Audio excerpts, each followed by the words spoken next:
नमस्कार, स्वागत है आप सभी का टीवी9 भारतवर्ष पर। इस बार किसकी सत्ता? हरियाणा में यही नब्ज टटोल रहे हैं हम अपनी हाईटेक बस से। और आज का जो हमारा पड़ाव है वो बहुत अहम सीट है। देखिए, रोहतक जिले में हैं हम और रोहतक कभी सीएम सिटी हुआ करता था। भूपेंद्र सिंह हुड्डा का गढ़ माना जाता है। एक बार फिर वो यहां पर रेस में बताए जा रहे हैं। कांग्रेस पार्टी लेकिन क्या गुटबाजी से ऊपर उठ पाएगी? क्या सीएम बनने का एक बार फिर हुड्डा का सपना पूरा होगा? कुमारी सैलजा और भूपेंद्र सिंह हुड्डा को एक मंच पर लाकर राहुल गांधी जिस एकता का मैसेज दे रहे हैं, क्या वाकई कांग्रेस पार्टी में वो एकता आ चुकी है और क्या गुटबाजी खत्म हो गई है? और इसके अलावा जिस तरह से कल प्रधानमंत्री नरेंद्र मोदी ने कांग्रेस पर बहुत बड़े हमले किए, भ्रष्टाचार के हमले किए, क्या उससे पार पाते आज दिख रहे हैं? राहुल गांधी ने जो कहा, जिस तरह से उन्होंने भ्रष्टाचार के आरोप लगाए, जिस तरह से बीजेपी पर उन्होंने सीधे हमले किए, क्या कांग्रेस पार्टी को इससे एज मिलेगी? आज इसी पर बात करेंगे। लेकिन इसके अलावा हमारे और कौन कौन से मुद्दे हैं वो मैं बताऊं। एक बार रोहतक वालों से पूछ लेते हैं। रोहतक वाले तैयार हैं? दिख नहीं रहा, एनर्जी नहीं दिख रही। तैयार हैं? चलिए, रोहतक वाले तैयार हैं, हम भी तैयार हैं। आपको बताते हैं कौन कौन से मुद्दे हैं। लेकिन एक बार जोरदार तालियां हो जाए पहले रोहतक वालों के लिए। देखिए, आज हम बात करेंगे राहुल की रैली से क्या हरियाणा कांग्रेस की गुटबाजी खत्म? सबसे पहले तो इसी मुद्दे पर बात करेंगे। दूसरा, एक मंच पर हुड्डा सैलजा, अब बीजेपी का नया प्लान क्या होगा? अभी तो सैलजा को खट्टर कह रहे थे बीजेपी में आ जाओ, सैलजा ने मना किया, तो अब बीजेपी का प्लान क्या होगा? फिर महिला पहलवानों का मुद्दा क्या कांग्रेस को बढ़त दिलाएगा? राहुल गांधी ने यह मुद्दा भी उठाया है, इस पर भी बात करेंगे। किसानों ने किसको कहा बदला लेने का वक्त आ गया, इस पर भी हमारी आज चर्चा होगी। और हरियाणा चुनाव में निर्दलीय किसका खेल बिगाड़ेंगे, आज इस पर भी चर्चा होगी। चर्चा की शुरुआत करें उससे पहले राहुल गांधी ने आज असंध की रैली में क्या कहा है, आपको यह सुना देते हैं, सुनिए। सारे के सारे एथलीट्स को खत्म कर दिया। इनके बहनों का सेक्सुअल हरासमेंट हो रहा है और जो कर रहा है उसकी रक्षा चल रही है। 24 घंटे टीवी पे देखो, वो रो रही है, कोई फर्क नहीं पड़ता। बीजेपी का आदमी है, चिल्लाओ जितना चिल्लाना है, देव के साथ चिल्लाओ, 24 घंटा चिल्लाओ, हमें कोई फर्क नहीं पड़ता, मर जाओ। ऐसा हरियाणा हमें नहीं चाहिए। और मेरे साथ कौन कौन है बता देता हूं आपको। पैनल में शमशेर खरक हैं बीजेपी से, जोरदार तालियों से स्वागत कीजिए। आइए डायस पे शमशेर जी। राकेश गर्ग हैं कांग्रेस पार्टी से, इनका भी जोरदार तालियों से स्वागत कीजिए। संदीप हुड्डा हैं जेजेपी से, संदीप जी आइए डायस पे, संदीप जी का जोरदार तालियों से स्वागत होना चाहिए। और इसके अलावा शिव मोहन है आम आदमी पार्टी से, इनका भी जोरदार तालियों से स्वागत हो।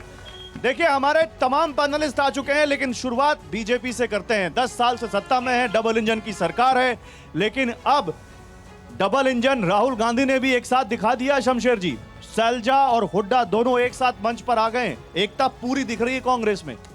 दिखाइए, बताइए क्या जवाब है। देखिए, हमें तो खुशी है इस बात की कि किसी पार्टी में हमारा कोई उद्देश्य नहीं कि वो अलग अलग लड़े।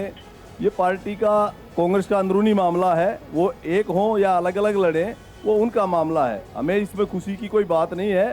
हम विकास के लिए लड़ाई लड़ते हैं और विकास के लिए ही जनता के बीच में जा रहे हैं।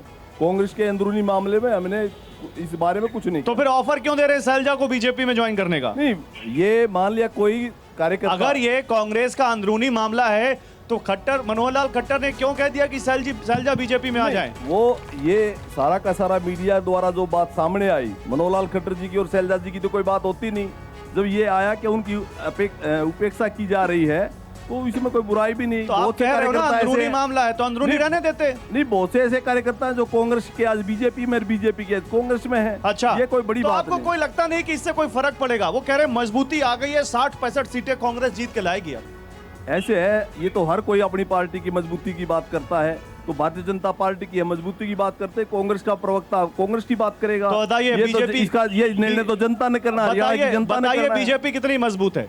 बीजेपी पूर्ण बहुमत के साथ सरकार बनाएगी और दूसरी बार हमारे नायब सैनी जी मुख्यमंत्री बनेंगे। और उसके बाद क्या कह रहे हो, क्या कह रहे हो? ये बीजेपी जा रही है, कांग्रेस आ रही है। बीजेपी कहीं नहीं जा रही, बीजेपी यही है। और इस चीज से क्या कह रहे हो, क्या कह रहे हो? सारे के सारे एक से हैं। एक बात बताओ, चारों पार्टियां के नेता खड़े, मैं चारों आते सवाल करूंगा मैं, और किसी से नहीं करूंगा। एक बात बताओ, हरियाणा में 25,000 नौकरियां का मामला सुना होगा। नवीन जयंत आवास ठाई मैं कहूंगा, यह बीजेपी वाले तो नुका दबेला भर्ती रोको गएंगे। वो गैंग सरकार तो बड़ी होगी, इनका एनकाउंटर कर दो। दूसरी कांग्रेस वाले हैं, ये का है इन तो बड़ा उड्डा तो बड़ा हो गया जयराम रमेश, वो बोले उसकी एप्लीकेशन ला दियो जयराम रमेश है, उराक भाईचारा बिगाड़ा, वो बड़ा हो गया के? ओ जल्दी जल्दी जल्दी जल्दी जल्दी। दूसरे हैं जल्दी वाले, तीसरे जेजेपी वाले हैं, इन्हों बताओ 4 साल बाद इन नींद आई के। पांच चौथे आम आदमी पार्टी वाले केजरीवाल नु हरियाणा का लालू SYL पकड़ा है भाई साहब। ओह SYL, खड़े हो, बोलो क्या बोल रहे हैं? हरियाणा नॉन स्टॉप काम कर रहा है, बहुत अच्छा काम कर रहा है। जैसे अब राहुल काका आपने सल जाने के बाद बाहर जाके कह रहा है कि आरक्षण खत्म कर दो, यहाँ के हमारी याद आ जाती है। 10 दिन पहले कहाँ गए इधर? तो किसकी सरकार? बीजेपी सरकार। बीजेपी सरकार। राकेश जी सुनिए, पहले तो इस भाई साहब ने चारों की यहाँ पर सब जम के क्लास ले ली है, एक बार ताली हो जाए इनके लिए। देखो सबको ये कह रहे हैं, दूसरा ये कह रहे हैं कोई काम नहीं कर रहा, आपके ऊपर भी कह रहे हैं कोई सरकार नहीं, बीजेपी सरकार। गौरव, जो सबसे पहले आपने सवाल किया उसका उत्तर दे देता हूं।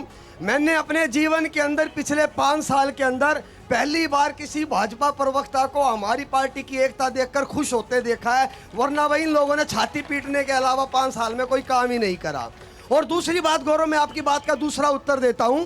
अरावली से लेकर शिवालिक की पहाड़ियों तक और पलवल से लेकर पंचकुला तक, आप 3.25 करोड़ हरियाणा वासियों से पूछो, ये दीवारों के ऊपर लिखा जा चुका है, हर हरियाणवी के दिल पर लिखा जा चुका है। भाजपा जा रही है और चौधरी भूपेंद्र सिंह हुड्डा के नेतृत्व में कांग्रेस आ रही है।